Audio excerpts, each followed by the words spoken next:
pemirsa, kembali bersama saya Kavitri Lestareningsi di segmen Fokus Kebencanaan Nepal News. Pada hari ini kita akan membahas salah satu potensi bencana terbesar di Indonesia, yaitu gempa megatrust. Sebelumnya sudah hadir bersama kami yaitu Mbak Resti, peneliti geologi kebencanaan. Selamat siang, Mbak Resti, apa kabar? Alhamdulillah baik, selamat siang juga Mbak Eka dan Permisa Nepawans. Terima kasih sudah bergabung dengan kami Mbak Resti. Saat ini Indonesia sedang diguncang kepanikan dengan adanya gempa megatrust ini. Sebelum kita membahas lebih lanjut, bisa dijelaskan sedikit apa itu gempa megatrust? Megatrust adalah gempa bumi sangat besar yang terjadi pada zona pertemuan dua lempeng tektonik, khususnya pada bagian zona subdik di mana lempengnya samudra menukik ke bawah lempeng benua atau lempeng lainnya.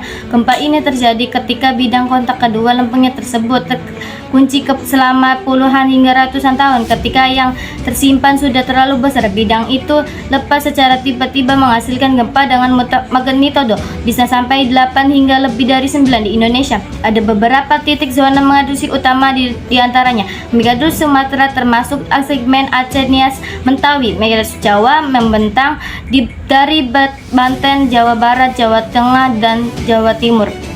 Megatrust Selatan Bali, Lombok, Sumbawa. Megatrust Selatan Nusa Tenggara Timur. Zona megatrust di Sulawesi Utara akibat pertemuan lempeng Filipina dan Eurasia. Seluruh zona ini merupakan bagian dari cincin api Pasifik dan menjadi sumber gempa besar di Indonesia. Baik, jika gempa megatrust terjadi, berapa panjang bidang yang mungkin terpicu saat gempa?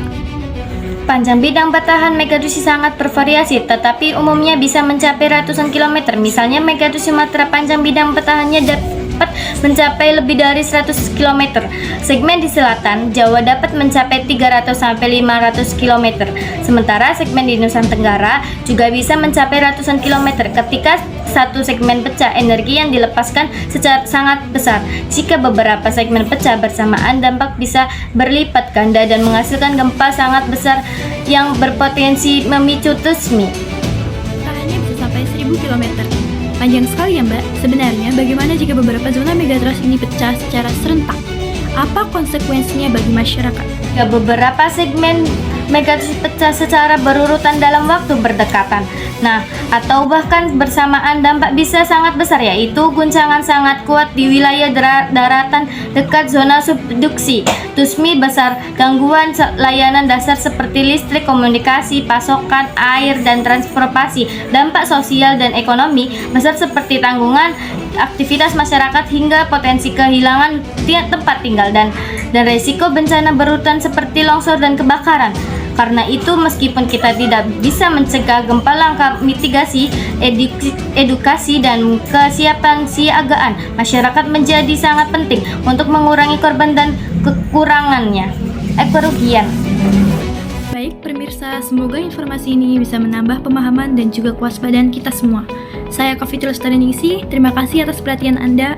Sampai jumpa dalam program berita berikutnya, dan semoga kita semua selalu dalam keadaan aman.